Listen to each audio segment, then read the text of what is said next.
Yeah. Oh. Ano pa? Sino pa sasakay natin ng Semana Santa? Hindi ko na alam.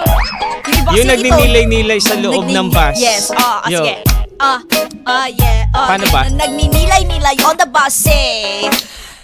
Sana magkaroon I ng pray world for peace. world peace. Tama, yan. Sana bumait na yung masama kong katrabaho.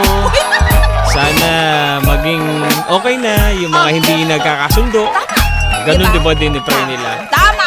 Sabi ng katabi, shot! Uy, walang shot! Anong shot?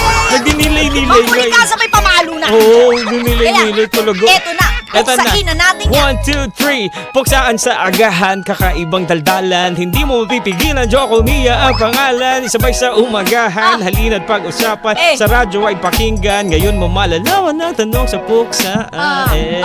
Ang tanong sa puksaan, si Kian ng Infanta, gulay o isda. Hey. Yan ang pagpipilian sa dalawa. Yo, Kian! Nag-downtown din ako doon.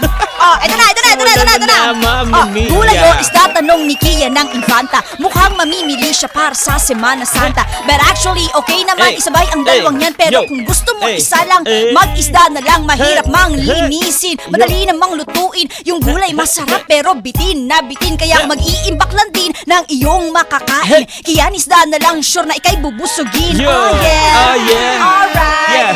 Tone Isda down. kay Mamma Mia. Tone down yun, ha? Tone down, tone. Oh yeah. Ako naman ang pakinggan mo, Kian.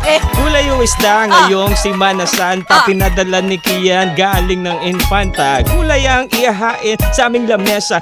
Oras ng pag-ayuno, di maantala. Huwag kang mababahala para to kay Bathala. Bukal dapat sa loob at di dapat dinadaya. Iwas muna sa karne, dun tayo sa gulay. Ito ang oras at panahon para magnilay. Iwasan muna ang pagtaas lagi ng kilay. Sa mga bagay na nilalagyan marami ng kulay. Sige, kaya mo yan.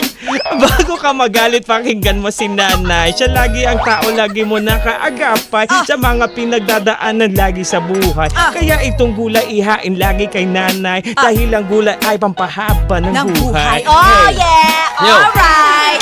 Doon tayo sa gulay. Saan yan? Tama, Oh yeah. Iwasan muna ang pagtaas lagi ng Kilay. tama.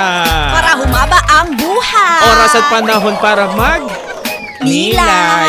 Tama. Oh yeah.